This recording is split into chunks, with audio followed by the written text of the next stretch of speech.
தஞ்சை காவல் நிலையத்திற்கு உதயநிதி அழைத்து வரப்படும் நிலையில் அங்கு காவல்துறை பாதுகாப்பு அதிகரிக்கப்பட்டுள்ளது. கூடுதல் விவரங்களை செய்தியாளர் ஆனந்திடம் கேட்கலாம். வணக்கம் ஆனந்த். ஆனந்த், இங்க தஞ்சை காவல் நிலையத்திற்கு உதயநிதி அழைத்து வரப்படும் நிலையில் அங்கு காவல்துறை பாதுகாப்பு பலப்படுத்தப்பட்டுள்ளது. மக்கள் எவ்வாறு கூடியுள்ளனர், அது குறித்து விரிவான தகவலை பகிருங்கள் ஆனந்த்.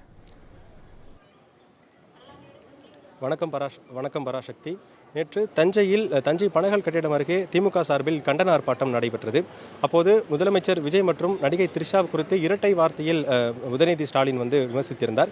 இந்த நிலையில் அந்த காட்சியானது சமூக வலைதளங்களில் வைரலான நிலையில் தமிழகம் முழுவதும் இன்று திமுகவினர் தாவேகாவினர் கண்டன ஆர்ப்பாட்டத்தில் ஈடுபட்டனர். குறிப்பாக தஞ்சாவூர் நகர் முழுவதும் தாவேகா மற்றும் திமுகவினரிடையே கடும் வாக்குவாதம் ஏற்படும் அளவிற்கு கூட இந்த ஆர்ப்பாட்டமானது நடைபெற்றது. தொடர்ந்து இந்த நிலையில் வீடியோ வைரலான நிலையில் ஒவ்வொரு பகுதியிலும் போலீசார்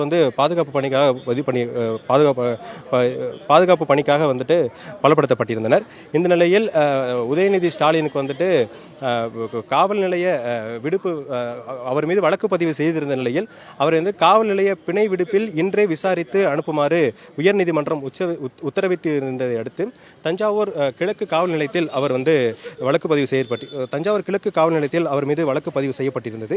இந்த நிலையில் சட்ட ஒழுங்கு மற்றும் தஞ்சை நகரின் முக்கிய பகுதி என்பதால் தஞ்சாவூரின் தெற்கு காவல் நிலையத்திற்கு உதயநிதி ஸ்டாலின் அழைத்து விடப்படுகிறார். தற்போது தெற்கு காவல் நிலையத்தில் போலீசார் மேற்கொள்ள வேண்டிய சட்டப்பூர்வமான விசாரணைகள் மற்றும் நடைமுறைகளை முடித்த பின்னர் தேவையான ஆவணங்களில் கையெழுத்து பெற்றுக்கொண்டு அவரை காவல் நிலைய பிணையில் விடுவிக்குமாறு நீதிமன்றம் உத்தரவிடப்பட்டிருந்தது. இந்த நிலையில் உதயநிதி ஸ்டாலின் கிழக்கு காவல் நிலையத்திற்கு பதிலாக தெற்கு காவல் நிலையத்திற்கு, அதாவது அருகே உயர்நீதிமன்றம் அருகே இருக்கும் இந்த தெற்கு காவல் நிலையத்திற்கு அவர் அழைத்து வரப்படுகிறார். இதனால் இந்த சாலை முழுவதும் இந்த பகுதி முழுவதும் பலத்த போலீஸ் பாதுகாப்பு ஏற்படுத்தப்பட்டுள்ளது. அதேபோல் 50க்கும் மேற்பட்ட பேரிகார்டுகள் இங்கே போடப்பட்டு பொதுமக்கள் முற்றிலுமாக இந்த போக்குவரத்துக்கு இந்த பாதை தடை செய்யப்பட்டிருக்கிறது. முக்கியமாக இந்த டெல்டா மாவட்டம் சுற்றி இருக்கிற திமுக சட்டமன்ற உறுப்பினர்களும் முன்னாள் அமைச்சர்களும் இங்கே வர இருப்பதால் பதற்றமான சூழல் ஏற்படும் என்பதால் இங்கே ஏகப்பட்ட போலீசார் பாதுகாப்பு பணியில் தொடர்ந்து ஈடுபட்டு வருகின்றனர். தற்போது பேரிகார்டுகளும் தொடர்ந்து இது பண்ணிட்டு போலீசார் தொடர்ந்து பாதுகாப்பு பணியில் ஈடுபட்டு வருகின்றனர். பராசக்தி.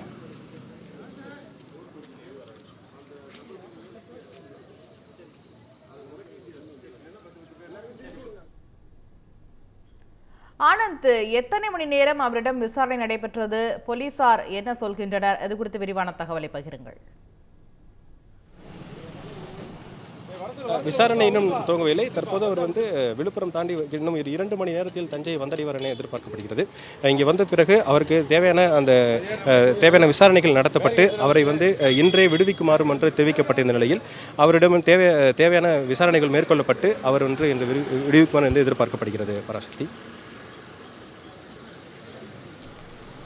தகவலுக்கு நன்றி ஆனந்த். தகவலுக்கு நன்றி. தமிழ் ஜனம் சேனலை சப்ஸ்கிரைப் பண்ணாம பார்த்துட்டு இருந்தீங்கன்னா மறக்காம சப்ஸ்கிரைப் பண்ணிடுங்க.